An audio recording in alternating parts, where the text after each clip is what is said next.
이 플라톤도 소크라테스의 그 정치관을 그대로 이제 답습하고 있죠. 전에 이제 근대 사상을 관통하는 그 핵심적인 게 이제 자연주의라 그랬는데, 이 플라톤에서도 자연주의를 볼 수 있어요.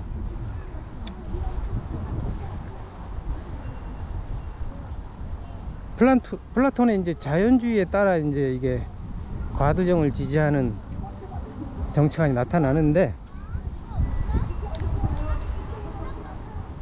그러니까 플라톤에게 있어서 그 이데아론을 펼치죠. 그 이데아라는 게 어떤 사물들의 어떤 공통적인 특성이니까, 이것을 이제 플라톤은 사물들의 본성이라고 보는 거죠. 사물들의 본질, 본성으로 이것은 영원히 변치 않는 걸로 보고 있어요. 변치 않기 때문에 이제 이게 중요한 거죠. 이게 진리처럼, 변하지 않는 진리처럼 이게 유용한 거죠, 이게.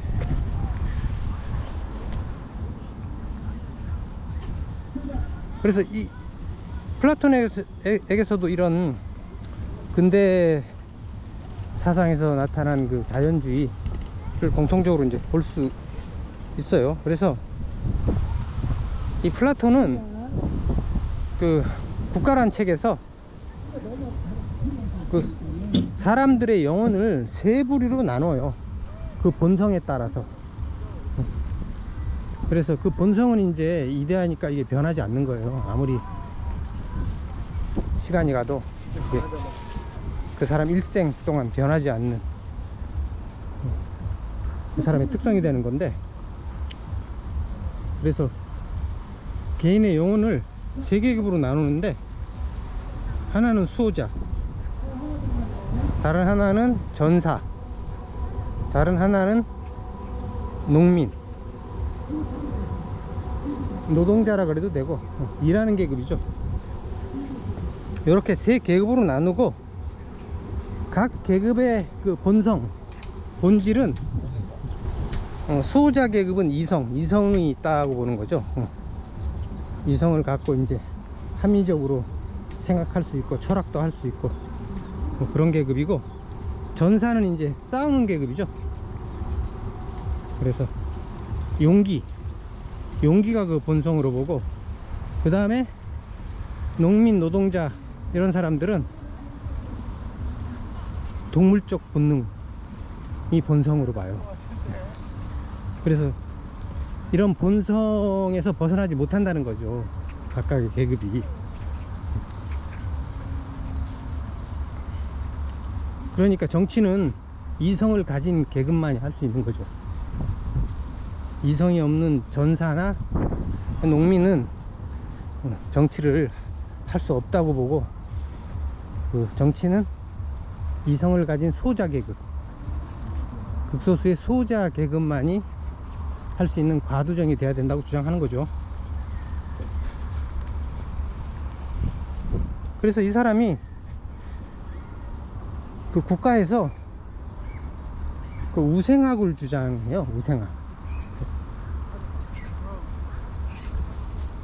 그래서 이 국가에서는 그 거짓말과 속임수를 써서라도 그 최선의 남자는 최선의 여자와 자주 이제 섹스를 해야 되고, 그래서 이제 가장 최선의 자손을 얻어야 되고, 그 최악의 남자는 최악의 여자하고만 섹스를 해가지고, 거기서 난 자식들은 양육을 안 해도 된다, 죽이라는 거죠. 그러니까 우생학이죠, 우생학. 그 우생학으로 이제 그 수호자 계급을 뛰어난 인종으로 이렇게 유지해야 된다는 거예요. 국가를 제대로 통치하기 위해서는 그 수호자 계급이 통치 계급이기 때문에, 통치를 제대로 하려면 여기 땡볕이라서 여기로 좀 내려가 볼게요. 그늘로.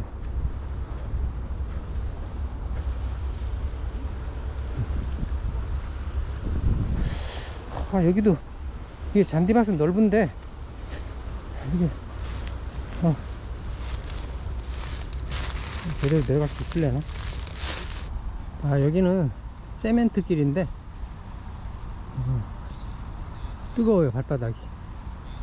오른쪽에 좀 풀길이 있으니까 걸로 걷도록 하면 되겠어요. 여기가 사실은 제가 그 다큐에서 한 컷을 찍었던 곳인데 보니까 괜찮죠? 풍경이.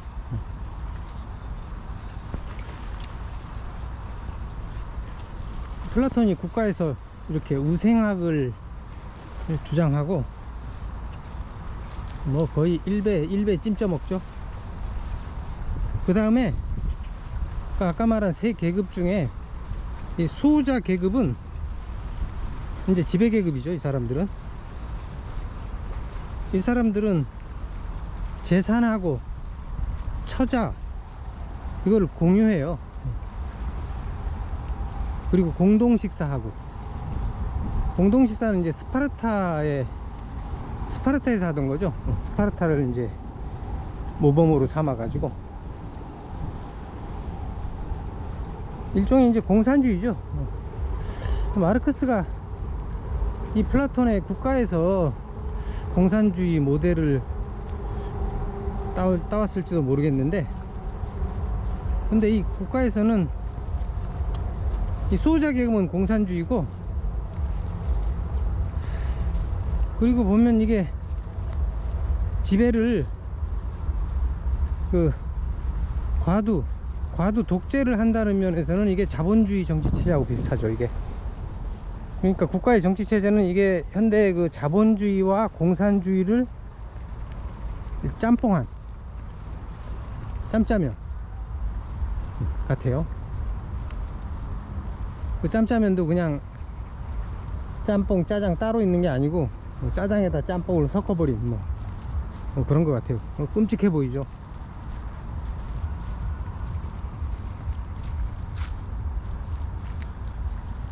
그리고 이 국가에서 플라톤이 가장 이상적으로 제시하는 체제는 그 철인왕이 지배하는 체제예요.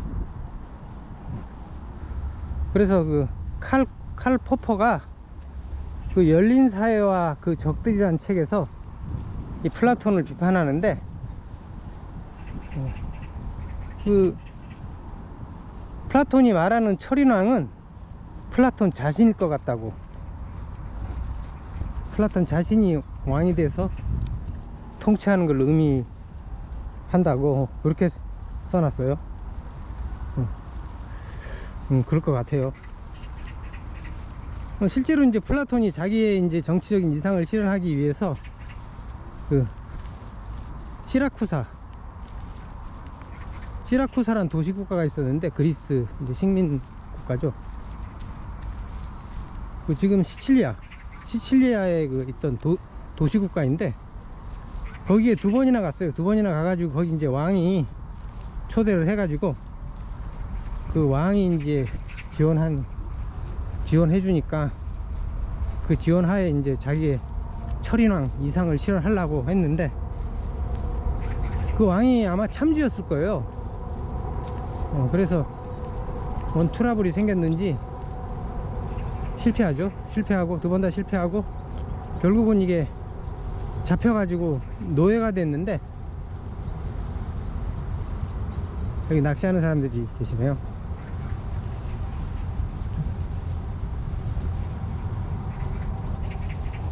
간신히 이제 탈출했다 그러죠. 그래서 결국 그 철인왕의 이상은 실현하지 못했는데, 근데 이제 이후에 플라톤 이후에 이제 그 플라톤의 공화국 이념, 플라톤이 국가에서 제시하는 정치 시스템이 공화국이죠. 공화국. 국가란 책을 공화국으로도 번역할 수 있어요. 레스푸블리카니까 공화국으로도 번역할 수 있어요. 그렇게 번역하는 사람도 있고, 그 플라톤의 이상적인 정치 체제가 공화국인데, 이것이 이제 우리가 많이 들었던 거죠. 그래서 근대 이후에 그 민주주의의 그 대표적인 정치 체제가 공화국이죠. 그래서 이 공화국을 민주주의라 그러는데, 그건 공산주의도 마찬가지죠. 공산주의도 뭐 인민민주주의라 그러고, 자본주의 국가도 자유민주주의라 그러고, 둘 다 민주주의라 그러죠. 근데 이게 아리스토텔레스의 정의에 의하면 공화국은 과두정이고, 과두정은 부자들의 독재 체제예요. 그래서 이게 민주주의가 전혀 아니고, 민주주의를 그 이름만 민주주의고 사실은 독재 체제죠. 독재 체제가 민주주의를 사칭하고 있는 거예요. 그래서 공화국을 주장하면서 민주주의를 부르짖는 거는 완전히 이건 사기죠, 사기.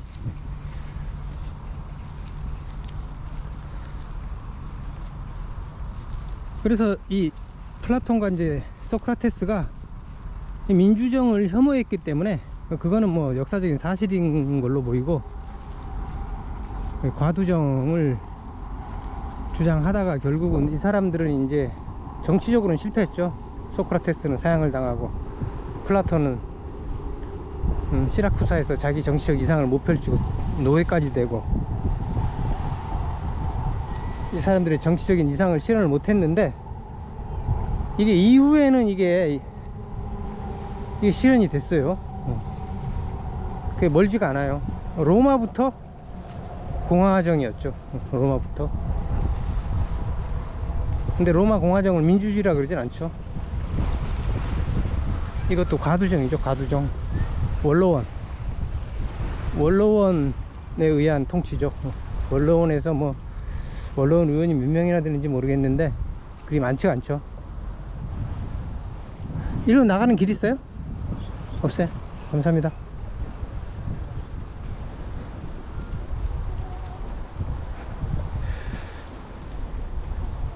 그리고 뭐 베네치아나 뭐 제노아 이런 중세의 도시국가들도 공화국이었죠.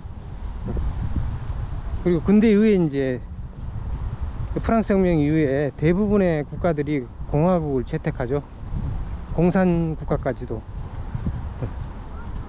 그래서 이게 근대 이후에는 공화국이 그 전 세계 그 가장 지배적인 이게 정치 체제가 되죠. 이거는 이제 플라톤의 정치적 이상이 생전에는 못 이뤘지만 결국은 그 꿈을 이룬 거죠. 아, 이거 어디까지 갈지 모르겠네. 여기로 한번 샛길이 있는 것 같은데 여기로 올라가 볼게요.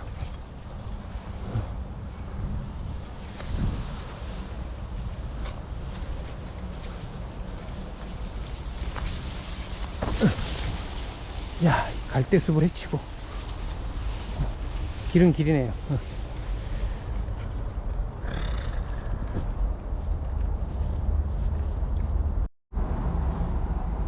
여기 흙길이 나오긴 나오는데 여기는 한강공원이 아닌 것 같은데요. 여긴 저도 처음 와봐요. 아까 지금까지는 그 촬영할 때 촬영지기도 하고 해서 좀 와보는 곳인데 이쪽으로는 처음 와봐요. 한번 가보죠. 그래도 끝까지.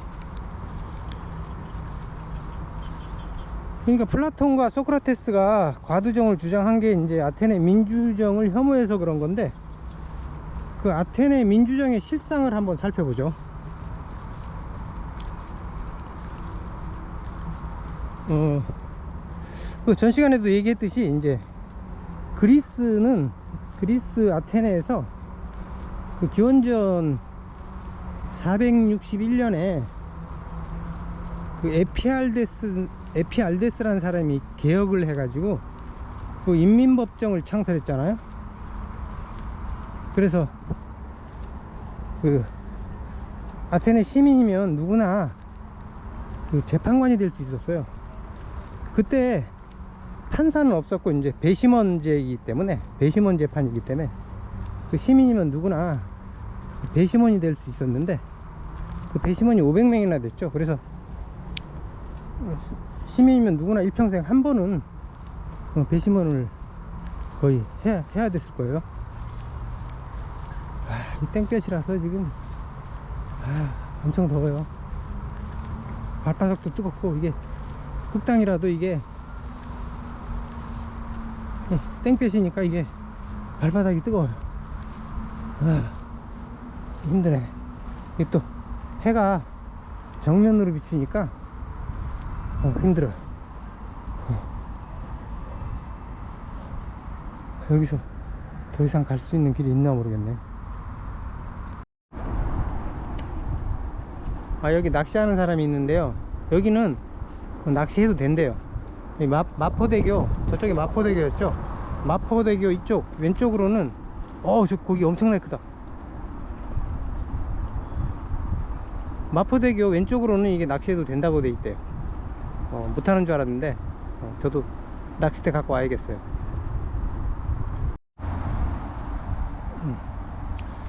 더 이상 가면 이게 계속 시멘트 길이라서 되돌아가기로 하겠습니다. 그 당시에는 그러니까 아테네는 배심원 제도였기 때문에 판사가 없죠. 배심원이 이제 판결을 내리는데 배심원이 500명이나 돼요. 그래서 시민 누구나 일생에 한 번은 이제 배심원이 돼가지고 재판을 할 수 있었는데, 그러니까 이게 판사 역할을 해서 이제 이게 큰 주권이죠, 이게. 그리고 누구나 또 고발도 할 수 있었고, 이걸 이제 인민법정이라 그러는데, 그전에는 이제 아레오파고스 회의라고, 이게 귀족회의예요.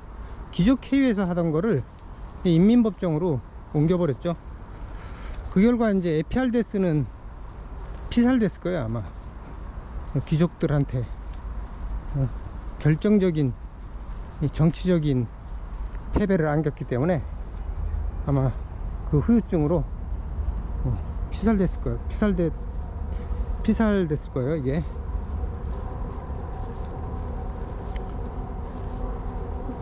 그 인민법정으로 이제 그 일반 시민들의 그 주권이 엄청나게 올라갔죠. 상대적으로 이제 귀족들이 지위가 떨어지고, 그게 이래 가지고 이제 민주정이 강화되는 거죠. 거기에 대해서 이제 귀족들이 불만이 많아지고, 이거를 이제 아리스토파네스가 그 벌이라는 코미디도 썼는데, 거기서 풍자하고 있어요. 그래서 어떻게 풍자하냐면, 이제 벌이라는 그 코미디에 그 아들과 아버지가 나오는데, 이 아버지가 이게 재판광이에요. 그 당시에 이제 재판을 하면은 그 배심원으로 참가하는 거죠. 일당을 3오블로스를 줬어요. 그 3오블로스가 지금으로 하면 한 5만원 정도 돼요.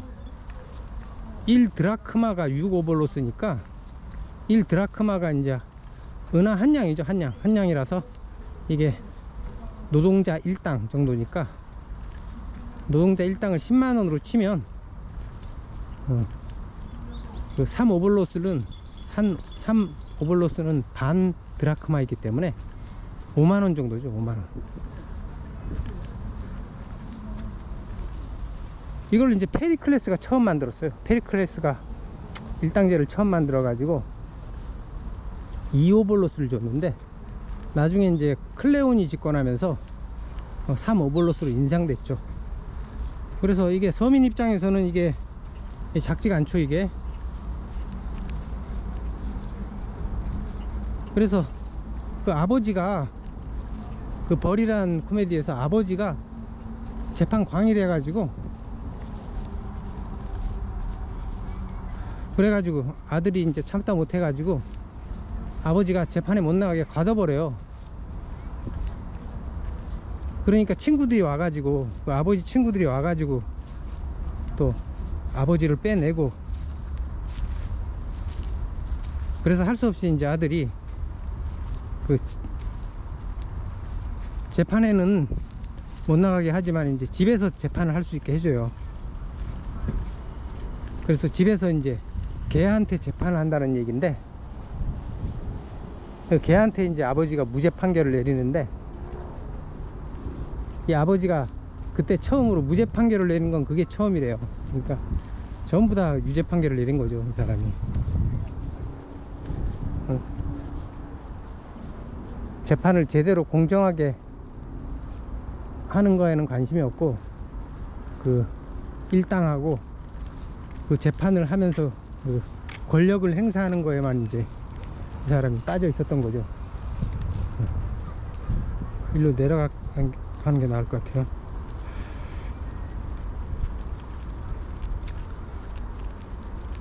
이렇게 이제 그 인민법정을 통해 가지고 그 일반 시민들의 그 주권, 정치적인 권리가 올라가서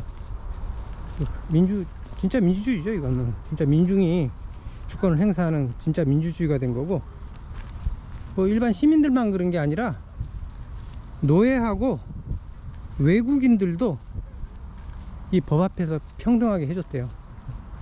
시민과 마찬가지로. 엄청난 거죠, 이게.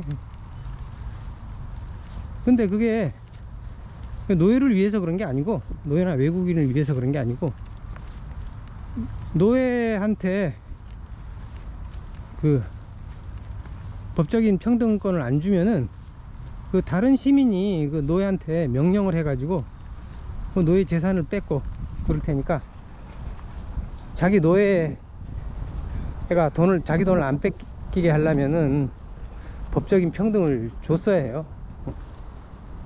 외국인도 뭐 마찬가지 사정이고. 그래서 심지어는 노예 중에 부자도 있었대요. 부자도 있었고, 굉장히 그 노예들이 고분고분 하지도 않고 그 시민들한테 길도 안 비켜주고 그랬다 그래요. 그래서 그 안티폰이라는 철학자가 있는데, 이 사람이 얘기하기를 그 당시의 그 상황을, 우리는 귀족을 숭배하고 찬미하나 미천한 자에게는 그렇게 하지 않는다. 이것은 야만적인 관습이다. 왜냐하면 우리의 자연적 재능에 관한 한 우리는 모두 그리스인이든 야만인이든 모든 점에서 평등하기 때문이다. 우리는 모두 입과 코를 통해 숨을 쉰다. 그러니까 노예뿐만 아니라 이 모든 사람이 평등하다고 본 거죠. 이런 평등주의가 그 아테네 폴리스 전체에 퍼져 있었기 때문에, 이게 뭐 유례가 없는 민주주의죠, 이게.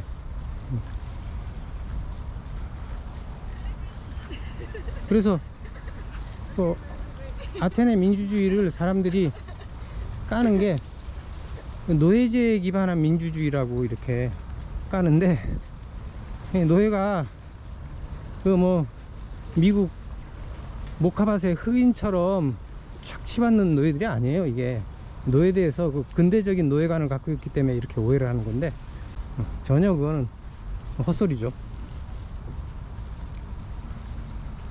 그리고 실제로 이제 아테네에서 노예제도 반대 운동도 일어났는데, 그 비극 작가 중에 이제 에우리피데스가 있죠. 3대 비극 작가 중에 한 명인데, 이 사람이 뭐라고 했냐면, 모든 면에서 탁월할 수 있고 자유민과 진실로 동등할 수 있는 노예에게 그 이름만이 수치를 안겨준다. 그리고 그 알키다마스라는 사람이 있는데, 이 사람은 고르기아스의 제자예요. 고르기아스도 이제 소피스트로 유명한 사람이죠. 그 사람이 한 유명한 말이 있죠. 진리는 없다. 설사 있어도 알 수 없다. 설사 알 수 있어도 말할 수 없다. 되게 멋있는 말이죠. 그럴듯한 말이죠. 그리고 전 시간에 누구야, 그 소크라테스와 이제 논쟁을 벌이던 프로타고라스가 이제 소피스트들 중에 가장 유명하죠. 프로타고라스가 한 유명한 말은 인간은 만물의 척도다. 그 각 개인이 이제 만물의 척도라는 거예요. 인간 전체가 아니라. 이것도 이제 요즘 그 포스트 모더니즘의 어떤 기초가 된 사상이죠. 굉장히 멋있는 말을 했어요. 소크라테스보다 더 낫죠, 이게. 따지고 보면은. 이 고르기아스 제자 중에 이제 알키다마스라는 사람이 있었는데, 그 사람이 뭐라고 했냐면, 신은 모든 인간을 자유롭게 창조했다.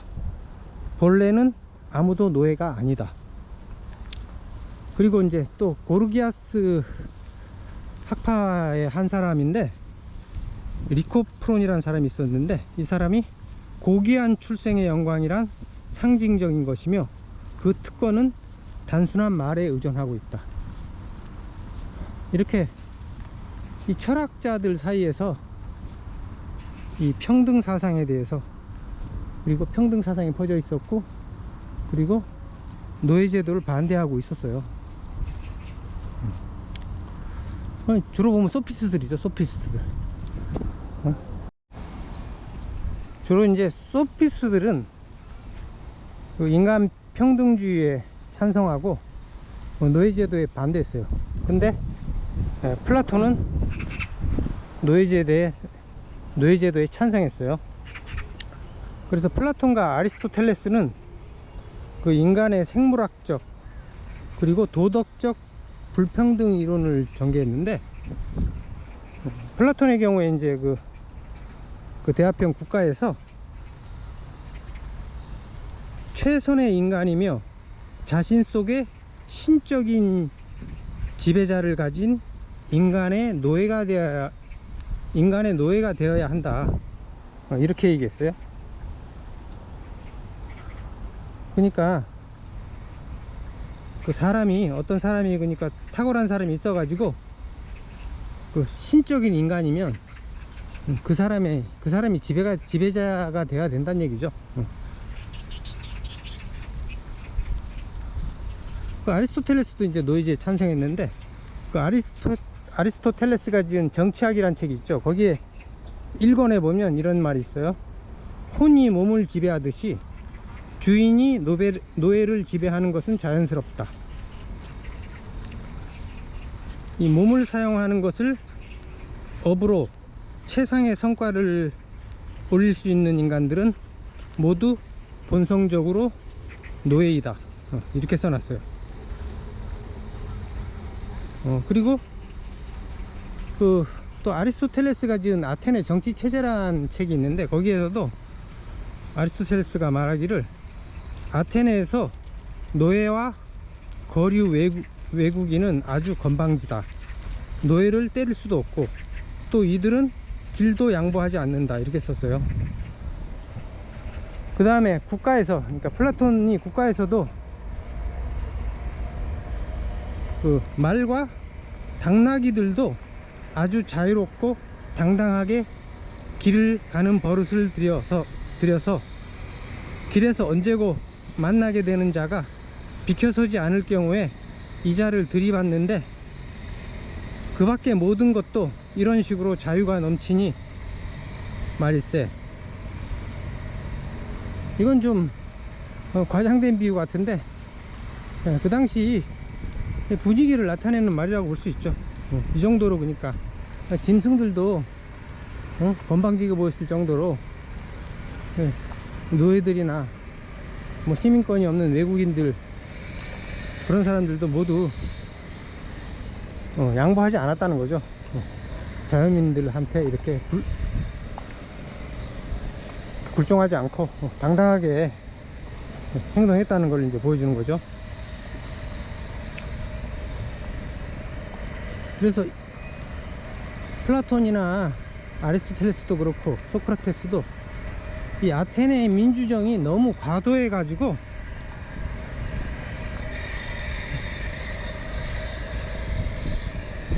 그 노예들도 이제 거의 시민들이랑 거의 같은 그 권리를 갖고 있어 가지고 거기에 대한 반대가 이제 과도정에 대한 지지로 이렇게 나타난 것으로 알 수 있죠. 한강 시민공원이 좋은 점이 여기 맨발 걷게 하고 이렇게 물에다가 발을 씻을 수 있어요. 애들도 많이 놀고 물놀이 하고